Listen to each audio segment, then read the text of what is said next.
kita tundukkan kepala dan berdoa. Bapa di dalam surga, kami sudah memuji-muji Engkau ya Tuhan. Kiranya Engkau berkenan atas pujian penyembahan kami. Dan saatnya bagi kami untuk mendengarkan firman-Mu. Berilah kami telinga seorang murid yang bisa mendengar dengan baik, mampu mengerti, percaya, menerima, bahkan mampu melakukan firman Tuhan. Semua kami yang hadir, Engkau lawat kami lewat pemberitaan firman. Terutama hamba-Mu yang berdiri untuk melayani. Berikan pengurapan, berikan kata-kata hikmat marifat untuk dapat menyampaikan firman sesuai kehendak-Mu. Menyampaikan firman dengan kasih sayang Tuhan. Segala bentuk pekerjaan iblis yang mengganggu pikiran, hati, konsentrasi kami usir dan kami tolak itu dari ruangan ini. Hanya di dalam nama Yesus, biar kuasa Tuhan yang bekerja menolong kami. Kami buka hati untuk menerima sabda-Mu ya Tuhan. Di dalam nama Tuhan Yesus kami berdoa. Haleluya. Amin. Amin. Silakan duduk kembali Bapak Ibu Saudara. Salam Bapak Ibu. Ya, puji nama Tuhan. Dari depan ini saya sampaikan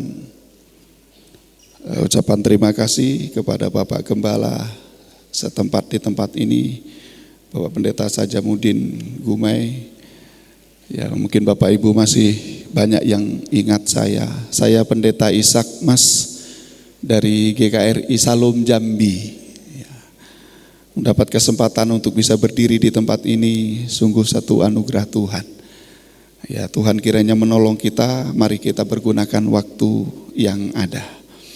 Baik, kita langsung gunakan waktu Bapak Ibu, kita akan bacakan firman Tuhan. Ya, di dalam Filipi pasal yang keempat. Surat Rasul Paulus dalam Surat Filipi pasal yang keempat ayat yang ke-19. Karena di ayat awal ini hanya satu ayat saya ingin kita baca bersama-sama. Mungkin ada ditayangkan di televisinya. Kita akan membaca Filipi pasal 4 ayat yang ke-19. Kita baca sama-sama 1, 2, ya.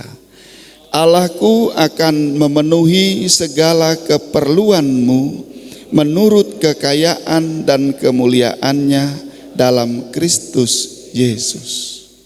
Saya ulang sekali lagi sendirian. Allahku akan memenuhi segala keperluanmu menurut kekayaan dan kemuliaannya di dalam Kristus Yesus. Bapak Ibu Saudara yang dikasihi Tuhan, saya berterima kasih ya diberi ayat ini sebagai nat khotbah ya untuk saya sampaikan pada ibadah pada hari ini tanggal 17 ini.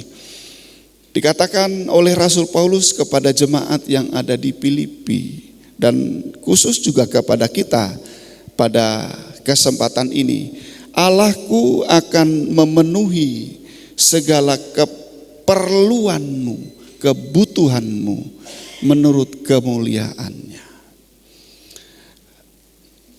Berdasarkan ayat ini Bapak Ibu, diangkatlah sebuah tema dan tema ini sudah disampaikan oleh Bapak Gembala di tempat ini, yaitu berhenti khawatir. Berhentilah khawatir atau berhenti khawatir. Bapak Ibu Saudara yang dikasihi Tuhan, saya yakin percaya kita semua punya keperluan. Kita semua punya kebutuhan. Baik pribadi kita punya kebutuhan, keperluan. Baik nikah, rumah tangga kita punya kebutuhan. Baik gereja lokal, kita punya keperluan atau kebutuhan. Bahkan sampai sinode juga punya kebutuhan. Apalagi tahun depan ada event besar sinode kita GKRI untuk sidang sinode yang membutuhkan biaya yang Saya pikir begitu fantastis untuk kita gumuli bersama. Artinya semua punya kebutuhan, mulai dari pribadi, lepas pribadi kita punya kebutuhan, rumah tangga kita punya keperluan, punya kebutuhan, gereja lokal kita punya keperluan, punya kebutuhan, sampai organisasi pun punya kebutuhan atau keperluan. Dan karena kebutuhan atau keperluan itu, ini sangat memungkinkan timbulnya kekhawatiran, kecemasan, ada timbul kecemasan, ada timbul kekhawatiran. Ini nanti bagaimana kalau ini, bagaimana kalau ini. Bapak Ibu, seperti itu pengalaman kami juga. Ya, pengalaman kami. Tentu kita masing-masing punya pengalaman, punya kebutuhan, dan kebutuhan itu bisa memicu terjadinya kekhawatiran, kecemasan. Hanya di dalam ayat ini kita mendapatkan suatu ketetapan, mendapatkan suatu kekuatan. Seperti yang Paulus katakan kepada jemaat Filipi, Allahku akan memenuhi segala keperluanmu dalam segala kemuliaan dan dalam Kristus Yesus. Baik Bapak Ibu, sebelum lebih jauh kita membahas tentang Allah yang akan memenuhi semua kebutuhan kita, kita akan ketahui dulu apa itu kekhawatiran. Karena masing-masing bisa dilanda kekhawatiran. Kita punya kebutuhan dan memungkinkan untuk mengalami kekhawatiran. Kekhawatiran itu adalah keyakinan atau rasa percaya terhadap janji Tuhan. Hilangnya rasa yakin, hilangnya rasa percaya terhadap firman, terhadap janji Tuhan. Itulah kekhawatiran. Dan itulah yang dirusak, yang hilang dari hidup manusia setelah manusia jatuh di dalam dosa. Hilang rasa percaya, hilang keyakinan terhadap firman Tuhan.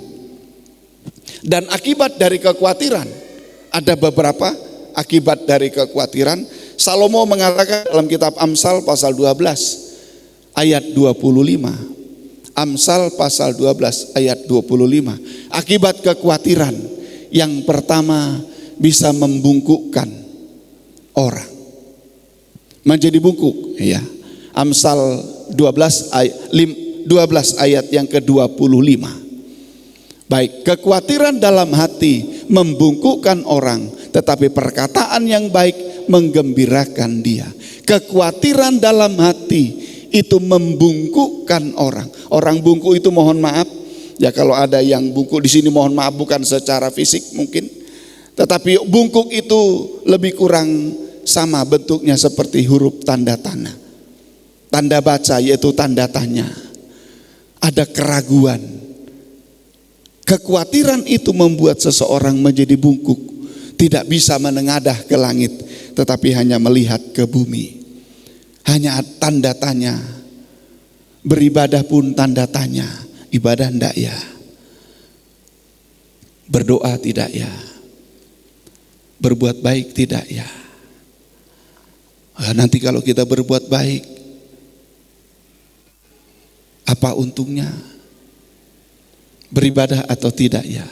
Kekhawatiran itu bagaikan tanda tanya. Ya. Itu yang pertama, menjadi bungkuk.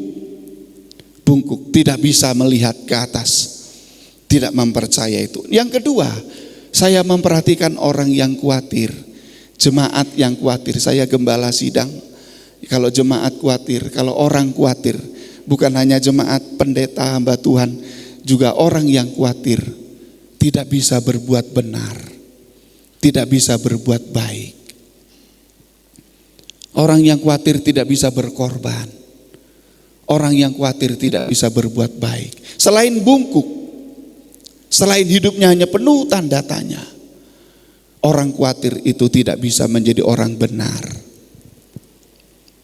Tidak bisa menjadi orang benar, tidak bisa menjadi orang baik. Orang yang diliputi kekhawatiran. Mau berkorban khawatir, mau berbuat baik khawatir. Ada kekhawatiran. Tetapi kembali Bapak Ibu Saudara yang dikasihi Tuhan, lewat nasihat Rasul Paulus, Allahku akan memenuhi segala kebutuhan, segala keperluanmu. Pertanyaan berikutnya, bagaimana cara untuk mengubah kekhawatiran? Karena temanya tadi berhenti khawatir. Bagaimana caranya supaya kita bisa berhenti khawatir? Bagaimana caranya supaya kita tidak khawatir lagi? Begitu. Kebutuhan kita banyak. Keperluan kita banyak. Ada beberapa ayat yang saya ingin bacakan untuk kita, Bapak Ibu. Ya, karena jawabannya ada di dalam Alkitab, jawabannya juga dari Tuhan tentunya. Ya, kalau tadi apa itu kekhawatiran? Kekhawatiran itu hilangnya rasa percaya, hilangnya keyakinan terhadap janji Tuhan. Dan akibat kekhawatiran itu membuat orang tidak bisa berbuat baik, membuat orang tidak bisa berbuat benar, bahkan bungkuk. Tanda kutip maaf, cacat, bungkuk, tidak sempurna. Tidak sempurna. Secara iman dia bungkuk adanya. Hanya memandang ke bumi tetapi tidak bisa memandang Tuhan. Nah, bagaimana cara untuk kita tidak khawatir? Menghilangkan rasa khawatir. Apa yang harus diubah dalam hidup kita supaya kita tidak khawatir? Beberapa ayat yang pertama kita akan membaca di dalam Injil Matius. Ini ayat yang mungkin biasa kita baca atau kita dengarkan. Yang pertama, bagaimana cara mengatasi kekhawatiran? Bagaimana supaya kita bisa berhenti atau tidak khawatir dalam hidup kita? Ibu-ibu juga, ya bukan hanya ibu-ibu saja, kaum bapak juga bisa khawatir. Hamba Tuhan juga bisa khawatir. Semua kita bisa khawatir, Bapak Ibu. Bagaimana supaya kita tidak khawatir? Apa yang harus diubah? Yang pertama dalam Injil Matius pasal 6, mulai ayat 25, itu judulnya hal kekhawatiran. Karena itu aku berkata kepadamu, janganlah khawatir akan hidupmu, akan apa yang hendak kamu makan atau minum, dan janganlah khawatir pula akan tubuhmu, akan apa yang hendak kamu pakai. Bukankah hidup itu lebih penting daripada makanan, dan tubuh itu lebih penting dari pakaian? 26. Pandanglah burung-burung di langit, dan yang tidak menabur dan tidak menuai dan tidak mengumpulkan bekal dalam lumbung, namun diberi makan oleh Bapamu yang di sorga.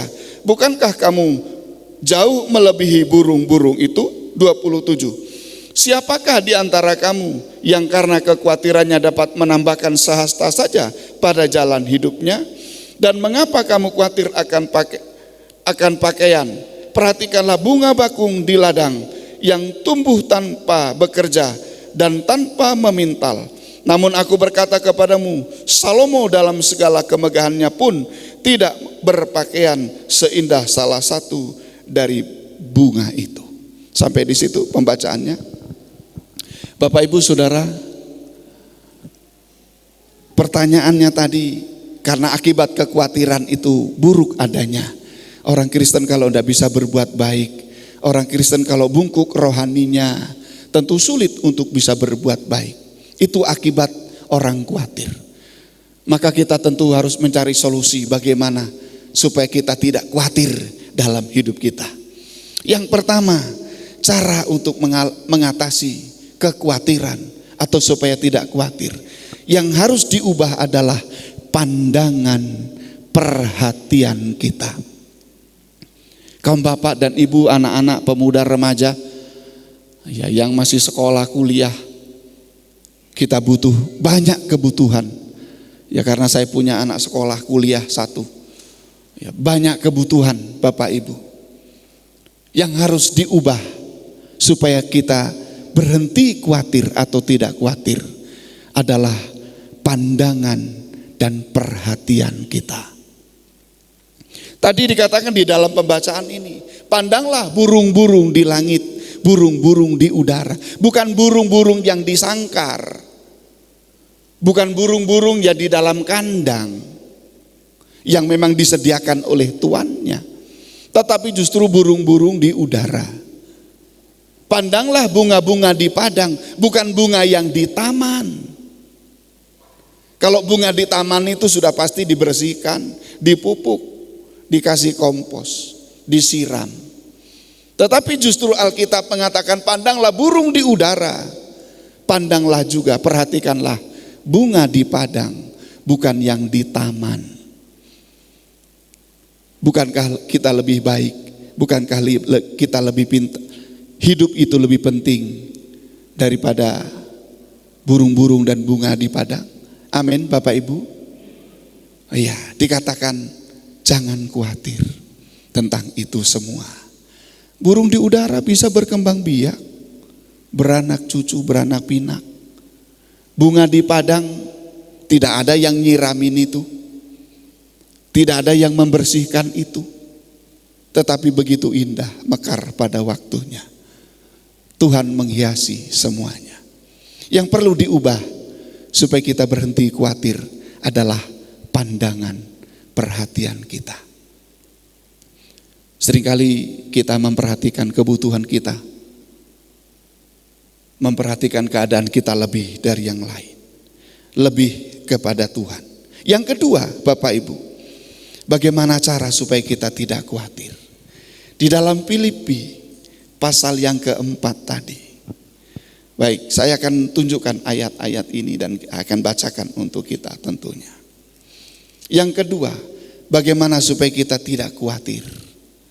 Filipi pasal 4 ayat yang ke-6 saja. Filipi pasal 4 ayat 6. Paulus juga mengatakan demikian kepada jemaat yang ada di Filipi. Janganlah hendaknya kamu khawatir tentang apapun juga. Ini yang perlu kita garis bawahi. Janganlah hendaknya kamu khawatir tentang apapun juga. Ini yang harus digarisbawahi, apapun juga ini. Tetapi nyatakanlah dalam segala hal keinginanmu kepada Allah dalam doa dan permohonan dengan ucapan syukur. Yang kedua, bagaimana supaya kita tidak khawatir, Bapak Ibu? Dikatakan nyatakanlah. Di terjemahan, ada terjemahan bahasa Indonesia masa kini, terjemahan versi mudah dibaca, terjemahan bahasa lain. Alkitab ini kata nyatakan itu utarakanlah, sampaikanlah, beritahukanlah, ajukanlah. Apa yang menjadi kekhawatiran kita? Ajukan, nyatakan, ajukan, perkatakan, sampaikan. Hanya memang di sini yang perlu disampaikan kepada Tuhan. Mungkin kalau kita sampaikan kekhawatiran kepada sesama, wah aku juga susah. Ya. Sampaikan kepada yang lain, aku juga susah. Makanya Paulus jelas mengatakan, nyatakanlah semua apa yang engkau inginkan. Sampaikanlah, ajukanlah kepada Tuhan lewat doa, permohonan kepada Tuhan. Kami di Jambi pelayanan sangat kecil, Bapak Ibu. Kalau saya bilang ya bukan kecil tapi ya kecil lah begitu. Pak Gembala di sini, Pak Yunus yang belum pernah ke Jambi. Ya, Pak Sajam sudah berulang-ulang. Beliau waktu ketua umum yang mentahbis saya jadi pendeta dan gembala di sana. Tapi saya mengajarkan untuk setiap pagi doa pagi bersama. Doa pagi bersama. Kami di gereja, di pastori, jemaat di rumah masing-masing. Jam 5 doa pagi, buat alarm yang sama. Bunyi alarm pasti ingat berdoa. Ya, doa bisa lama, bisa panjang, bisa pendek. Di dalam Alkitab doa yang paling panjang itu doanya Salomo. Ketika pentahbisan bait suci waktu itu. Tetapi di dalam perjanjian baru doanya Petrus yang terpendek. Waktu Petrus tenggelam. Karena setelah dia berjalan di atas air dan dia merasa angin sepoi-sepoi, dia tenggelam. Apa yang dia teriakkan? Tuhan tolong. Hanya itu saja. Tuhan tolong. Doa bisa panjang, bisa pendek sesuai dengan kebutuhan kita. Kalau memang kebutuhannya banyak, doanya bisa panjang karena A, B, C, D sampai Z. Biar kita tidak malas berdoa. Amin, Bapak Ibu. Ya, itu nyatakanlah semua keinginanmu, itu cara menghapus kekhawatiran. Kalau kita khawatir tapi tidak berdoa, kita khawatir tetapi kita tetap memandang masalah, tidak memandang Tuhan. Yang ketiga, yang terakhir. Roma pasal 4. Nah, ini saya bacakan untuk yang ini, bagian yang terakhir. Roma pasal yang keempat. Bagaimana supaya kita tidak khawatir? Ya, karena kekhawatiran ini bisa membuat kita menjadi bungkuk, membuat kita menjadi tambah susah. Ya, yang ketiga, bagaimana supaya kita berhenti khawatir atau tidak khawatir? Roma pasal yang keempat mulai ayat 17 sampai ayat berikutnya, saya akan hentikan nanti di mana saya. Roma 4 mulai 17 demikian. Seperti ada tertulis, engkau telah kutetapkan menjadi bapa banyak bangsa di hadapan Allah yang kepadanya ia percaya, yaitu Allah yang menghidupkan orang mati dan yang menjadikan dengan firman-Nya apa yang tidak ada menjadi ada. Sebab sekalipun tidak ada dasar untuk berharap, namun Abraham berharap juga dan percaya bahwa ia akan menjadi bapa banyak bangsa menurut yang telah difirmankan, demikianlah banyaknya nanti keturunanmu. Imannya tidak menjadi lemah walaupun ia mengetahui bahwa tubuhnya sudah sangat lemah karena usianya telah kira-kira 100 tahun dan bahwa rahim Sarah telah tertutup. Satu lagi ayat 20. Tetapi terhadap janji Allah ia tidak bimbang karena ketidakpercayaan, malah ia diperkuat dalam imannya dan ia memuliakan Allah. Bagaimana cara supaya kita tidak khawatir? Yang pertama, ada hal yang harus diubah dalam diri kita, yaitu pandangan dan perhatian kita. Pandangan perhatian sebagai anak Tuhan, sebagai orang Kristen.